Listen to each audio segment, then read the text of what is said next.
Alright, what's up guys? My name is Zach, and today I am driving a 2016 Ford Fiesta ST. Up front is a 1.6 liter turbocharged inline-4, and down below is a 6-speed manual transmission. Now I am super excited to be driving this Fiesta ST because it has been over half a decade since I've driven one. 5 years has passed, and in that time quite a bit has happened. Not only has this channel grown exponentially, but the last time I drove one, this car was still in production. And so in 2019, the Fiesta ST came to an end, along with the Fiesta as a whole. And so I'm excited to do a sort of retrospective review of the Fiesta ST. How has it aged? Does it keep up with modern vehicles? And is it still a fantastic purchase?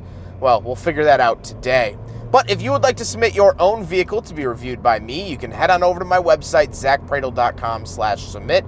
It's a quick and easy submission form, takes under a minute to fill out. I come out to you and you would get a video of your vehicle, just like the one you're watching now of this Fiesta ST. But let's get back to that 1.6 liter turbo under the hood. It's an EcoBoost engine from Ford, and it makes about 190 horsepower from the factory, which is a very good number. It's definitely enough power to get up and go, and of course the modifications are nearly endless when it comes to this engine. You can make a lot more power if you want, and if you're okay with sacrificing some reliability. I personally am a very big fan of the engine. You don't really need a lot to get going in this tiny little Fiesta. And so yes, the Focus ST has a bigger 2 liter, but it's also a bigger vehicle. And so honestly, I think the Fiesta is more fun. One modification that is almost a necessity here on the Fiesta ST is the rear motor mount. It gets the basic base model motor mount, and sometimes it can cause the engine to slap the firewall. So this actually has an upgraded motor mount in it. Pretty much all ST owners do motor mounts and upgrade them. So if you're looking to buy one, put that on your shopping list. Now, like I said, paired to it is a 6-speed manual. This is the only way that the Fiesta ST came. So it really is very driver-oriented. It's a rather close ratio 6-speed manual. First gear is real short when you're going for it, but the throw is very, very nice. Not what I would expect out of an American car. It has a very Japanese-feeling throw, which is nice to see. Last but not least, the Fiesta ST is front-wheel drive, and they only ever came front-wheel drive. The only all-wheel drive turbo hatch that Ford made in this era was the Focus RS. So a lot of people get the ST, RS, Fiesta, Focus mixed up. This is the little front wheel drive. So how does it feel to drive a Fiesta ST? Well, it's very engaging, it's very fun, it's very snappy. It does have a little bit of a harsh ride. However, this particular one is on lowering springs, so that could add to that ride. But overall, it's a decently stiff car. It's really an economy car that's been hopped up. And when we talk about the interior, that'll become very apparent. But it feels athletic, and around town, you don't really need all that much power. Now, if you try to do highway pulls against the Hellcat, you're not gonna win. But going to get coffee, you see a little stretch of road, you want to hit it? It just puts a little grin on your face and makes you happy for that moment. Woo! See, and that's doing 45, which is the speed limit of this road. So I'm not really breaking any rules. It's very Miata-esque, where you can have fun and fun and fun and not really get into a whole heap of trouble.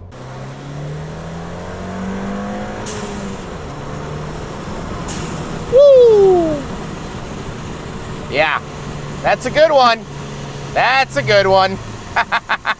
So with that stuff out of the way, let's talk about the interior. Well, in front of me, I have a couple physical gauges and a screen. Off to the left is my tachometer. Off to the right is my speedometer. I have fuel down in the center and a little digital readout up at the top. Very Ford, very basic here, but that trend is going to continue. On the steering wheel, on the left, I have my volume, skip track, phone, and voice commands. And off to the right, we do have cruise control options. This does not have adaptive cruise. A little bit before that era, 2016. So to be expected, but if you did want a manual hatchback with adaptive cruise, the Toyota Corolla XSE actually did come with adaptive cruise with the manual. Off to the left, I do have a climate control vent. headlight switches and my gauge dimmer switches. And moving out of the door, we have the power mirror adjustments and power windows. Moving into the center, we get a tiny infotainment system. Again, this is sort of that era where screens started to get a lot bigger in cars, and because this was based off of a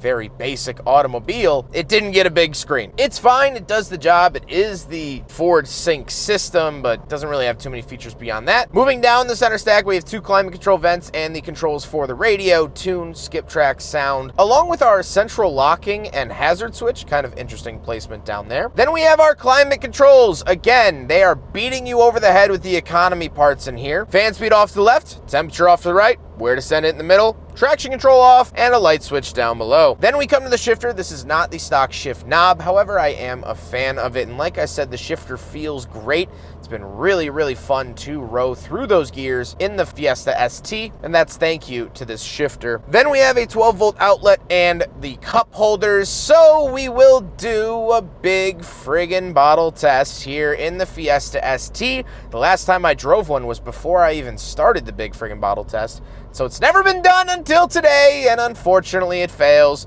To be expected. It's a little car, little cup holders, pretty on brand. Then we do get a little center console and the seats. The seats are embroidered with ST. However, they are manual, and interestingly enough, there is manual lumbar support, but it's actually found on the inside arm of the seat. So towards the center console, there's a little switch for the manual lumbar. Kind of an interesting little quirk there. However, I don't think a very long journey in this car would be super comfortable, but you're really not gonna find that in any vehicles of this category. If you look at the brand new GR Corolla, those seats weren't amazing and would probably hurt after a long journey. The Honda Civic Type R, same story. So most performance hatchbacks kind of sacrifice that plush luxury feel when it comes to the seats, so on brand with its competitors. However, speaking of seats, we do have back seats, so let's go do a back seat review. All right. I'm in the back seat of the 2016 Ford Fiesta ST. This is literally the only reason why I would want a Focus ST or Focus RS over the Fiesta. The back seats are not great. If you depend on back seats for anything more than a pet or groceries, don't get the Fiesta ST.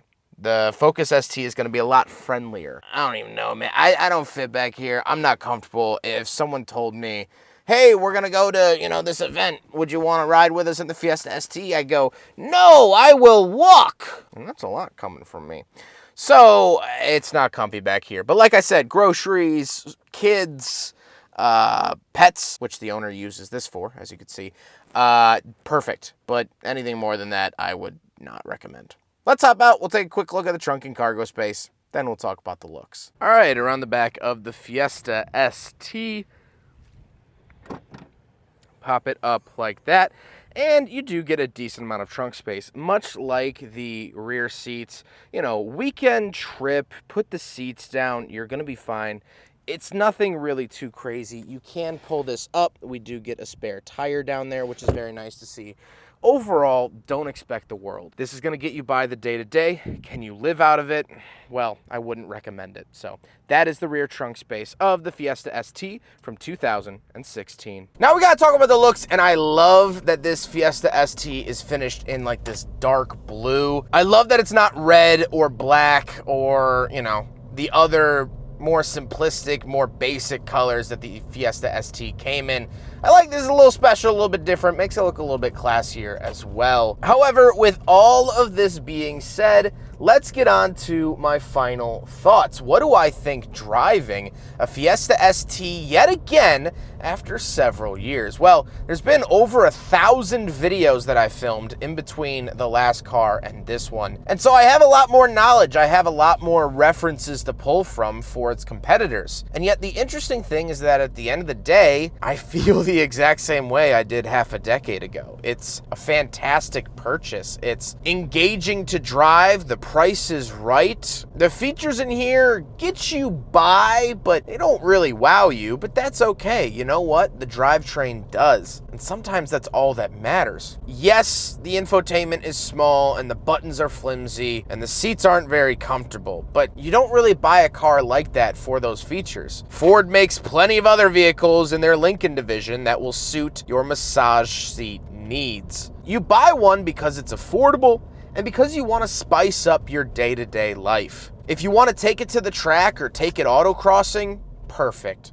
Lovely. Brand new, these were only $22,000, which even back in 2016 was a great deal. And that's why auto journalists abroad bought these up in droves. People that drive tons of cars for work were choosing this car to purchase.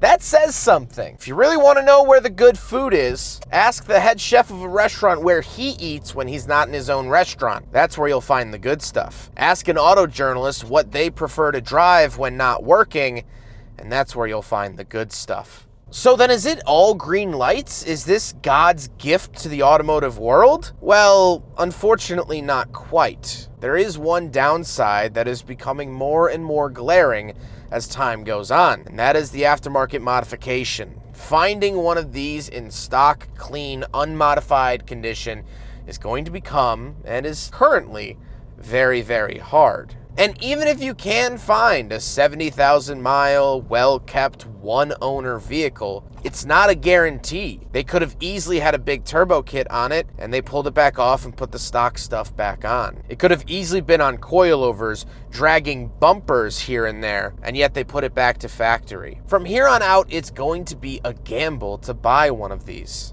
And that's such a shame. That's what would keep me from wanting one. I hope you guys enjoyed the video. Huge thank you to Chris for letting me take out his Fiesta ST. He is absolutely awesome. I filmed his NC Miata probably about 5 years ago as well. And so I appreciate his long-standing commitment to the channel. Chris has been absolutely awesome to work with, and I can't thank him enough. But I hope you guys enjoyed the video. Don't forget to rate the video, comment on the video, and subscribe if you really liked it.